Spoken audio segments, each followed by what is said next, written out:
ठीक, तो आज हम लोग जो शीर्षक पाठ पढ़ने जा रहे हैं हिंदी पद्य में, वो पाठ का नाम क्या है? और इसके रचनाकार कौन है? रामनरेश त्रिपाठी जी का जन्म कब हुआ? कहाँ पर हुआ? कोयलीपुर कहाँ पर है? और इनकी मृत्यु कब हुई? इनकी दो रचनाओं का नाम बताइए। और एक अन्य रचना कोई स्वप्न, ये जो मिलन, पथिक और स्वप्न, ये इनकी प्रमुख रचनाएं हैं। तो आज हम लोग स्वदेश प्रेम नामक शीर्षक का अध्ययन करेंगे। ठीक है, तो आइए आदर्श वाचन में देखते हैं कि अतुलनीय जिनके प्रताप का, अतुलनीय जिनके प्रताप का साक्षी है प्रत्यक्ष दिवाकर। अतुलनीय वाक्यांश के लिए एक शब्द है ये, जिसे जब विखंडित करेंगे तो क्या हो जाएगा? जिसकी तुलना न की जा सके तो क्या कहलाएगा? अतुलनीय। जिनके प्रताप, प्रताप का अर्थ क्या है? प्रसिद्धि, लोकप्रियता, कीर्ति, यश। साक्षी है, साक्षी गवाह, प्रत्यक्ष यानी सामने से प्रमाण है, दिवाकर सूर्य। घूम घूम कर देख चुका है जिनकी निर्मल कीर्ति निशाकर। कीर्ति क्या है? यश, यश, प्रसिद्धि, लोकप्रियता, फिर वही प्रताप, और निशाकर किसको कहा गया? देख चुके हैं जिनका वैभव ये नभ के अनंत तारागण। नभ क्या है? आकाश। दो पर्यायवाची बताओ आकाश की। आकाश की दो पर्यायवाची। गुड। और व्योम, अंबर, शून्य, ख आदि। ठीक है, अगणित बार सुन चुका है नभ जिनका विजय घोष रण गर्जन। रण गर्जन, रण क्या है? बादल। रण क्या है? युद्ध। गर्जन आवाज, यानी युद्ध की का जो सिंहनाद होता है, जो रणभेरी बजती है, उसके लिए रण गर्जन कहा गया। शोभित है सर्वोच्च मुकुट में। सर्वोच्च, सर्वोच्च का अर्थ क्या है? सबसे ऊंचा। जिनके दिव्य देश का मस्तक गूंज रही हैं सकल दिशाएं। सकल अर्थात संपूर्ण, सकल दिशाएं। जिनके जय गीतों से अब तक जिनकी महिमा का है अविरल साक्षी सत्य रूप हिम गिरिवर। हिम गिरि, उतरा करते थे विमान दल जिनके विस्तृत वक्षस्थल, वक्षस्थल सीने पर, छाती पर। ठीक है, तो यहां पर ये स्वदेश प्रेम का ये आदर्श वचन नहीं समाप्त होता है, दो पैराग्राफ का। तो आइए इसकी व्याख्या को देखते हैं, और व्याख्या से जाने से पहले संदर्भ। संदर्भ कोई लोग बताएंगे इसका? कौन? नाम बताओ।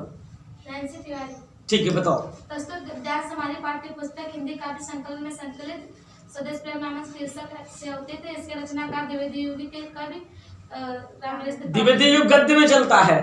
यहाँ पर इतना बताओगे कि राष्ट्रवादी काव्यधारा के प्रमुख कवि हाँ रामनरेश त्रिपाठी जी हैं। बहुत बढ़िया, बहुत बढ़िया, बैठ जाओ। अब इसका जो प्रसंग कौन बताएगा? प्रसंग, प्रसंग का अर्थ क्या होता है? अर्थात इसके विषय में जो कहा गया है। तो इसमें इन्होंने किसके विषय में कहा है? इसका जो प्रसंग होगा वो इस प्रकार होगा कि प्रस्तुत कविता में या प्रस्तुत पद्य में कवि ने भारत की महिमा का गुणगान किया है। स्पष्ट? तो आइए व्याख्या पर चलते हैं। अतुलनीय, अतुलनीय है जिनके प्रताप का साक्षी है प्रत्यक्ष दिवाकर। अतुलनीय है जिनके प्रताप का, अर्थात हमारा जो भारत देश है प्राचीन काल से इतना महान है, प्राचीन काल से ही इतना महान रहा है कि इसकी महिमा का गुणगान करने के लिए यह स्वयं सूर्य भी साक्षी है। अर्थात हमारा जो प्राचीन भारत है, हमारा जो भारत है, हमारा देश भारत है, वह प्राचीन काल से इतना महान और गौरवशाली रहा है कि इसकी महिमा चारों तरफ इस तरह फैली हुई है कि इसका प्रमाण साक्षी। चलो एक बार फिर से देखते हैं इसकी व्याख्या को और सरल शब्दों में कि हमारा भारत देश प्राचीन काल से इतना महान रहा है कि इसकी लोकप्रियता की गवाही यानी इसकी प्रसिद्धि का साक्षी साक्षात यह सूर्य। स्पष्ट? क्या इसका अर्थ क्या हुआ? फिर से बताओ। सालू, अतुलनीय जिनके प्रताप का साक्षी है प्रत्यक्ष दिवाकर।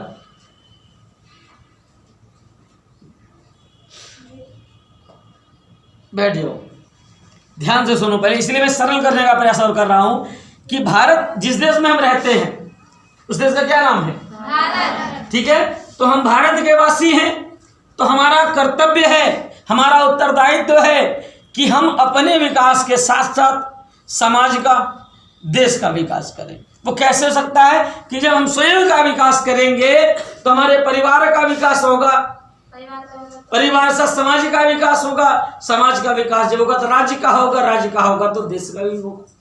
यानी पहले कहा गया ना कि हम बदलेंगे युग बदलेगा, कई नारे सुने होंगे। तो जब हम सही अपने कर्तव्य को पूर्णतः निभाएंगे तो हमारा देश निश्चित तौर से उन्नति के रास्ते पर आगे बढ़ेगा। पीछे तक आवाज जा रही है बराबर?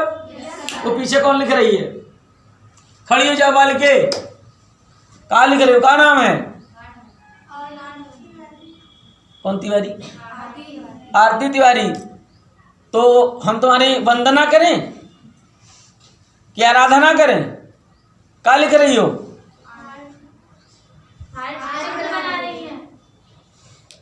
अब ऐसा ना हो तुम्हारा चित्र में हार टांग दे, उस पर हम हार चढ़वा दे। बैठ जाओ, ध्यान से सुनना। आवाज पीछे तक बराबर है? कोई दिक्कत? चलो ठीक है, एक बार फिर से देखेंगे। अतुलनीय जिनके प्रताप का साक्षी है प्रत्यक्ष दिवाकर। यानी हमारा भारत देश प्राचीन काल से इतना महान रहा है कि जिसकी तुलना किसी दूसरे देश से नहीं की जा सकती। इस बात का जो प्रमाण है वो साक्षात यह हमारा देश भारत प्राचीन काल से इतना महान और गौरवशाली रहा है कि इसकी तुलना हम किसी दूसरे देश से नहीं कर सकते हैं। और इस बात का प्रमाण साक्षात यह स्पष्ट, कोई भ्रम? आगे बढ़े, अगली पंक्ति। घूम घूम कर देख चुका है जिनकी निर्मल कीर्ति निशाकर। घूम घूम करके ये आकाश में विराजमान शोभायमान ये चंद्रमा जो है, जो शीतलता प्रदान करता रहता है, इस संपूर्ण संसार में घूम करके देख चुका है। यह संपूर्ण संसार का भ्रमण करके यह इस निष्कर्ष पर पहुंच चुका है कि भारत जैसा कोई दूसरा देश इस विश्व में नहीं है। स्पष्ट? कोई भ्रम? आगे देखो। देख चुका है जिनका वैभव ये नभ के अनंत तारागण। ये आकाश जो है, इस आकाश में अनगिनत असंख्य तारागण हैं, तारों के समूह हैं। ये भी जिस प्रकार से टिमटिमाते हैं उसी प्रकार से भारत का जो ऐश्वर्य है, भारत की जो शोहरत है, भारत की जो समृद्धि है, वह जगमगाती रहती है। अर्थात भारत में पाए जाने वाले हीरे, पन्ने, जवाहरात इस तरीके से जगमगाते हैं। अर्थात भारत ऐसा ऐश्वर्यशाली देश है कि आकाश में विराजमान जो तारों के असंख्य समूह हैं वह भी संकुचित हो जाते हैं, अपने आप में स्वयं लजाते हैं कि अर्थात भारत के लोग इतने सुखी और संपन्न हैं। स्पष्ट? इसकी पंक्ति है कि देख चुके हैं जिनका वैभव ये नभ के अनंत तारागण। ये भारत ऐसा समृद्धशाली देश है, इतना ऐश्वर्यपूर्ण देश है कि यहाँ पर पाए जाने वाले जो रत्न की भंडारे हैं, रत्न के जो खान हैं, जो आभूषणों के भंडार हैं, धातुओं के जो भंडार हैं, उनकी जो खदानें हैं, उनकी चमक को देख करके ये आकाश में शोभायमान हो रहे जो अनंत तारों के समूह हैं, वो स्वयं को शर्मसार समझते हैं, अपने आप को लज्जित महसूस करते हैं। अगणित बार सुन चुका है नभ जिनका विजय घोष रण गर्जन। अगणित बार भारत के लोग इतने पराक्रमी, इतने वीर हैं, इतने बहादुर हैं कि जिन्होंने अपनी विजय पताका को संपूर्ण संसार में फैला दिया है। और उनकी जीत का जय घोष, उनकी जीत का जो गान है, यह आकाश और इस संसार के सभी जीव न जाने कितनी बार सुन चुके हैं। चलिए इस व्याख्या को यही समाप्त करते हैं।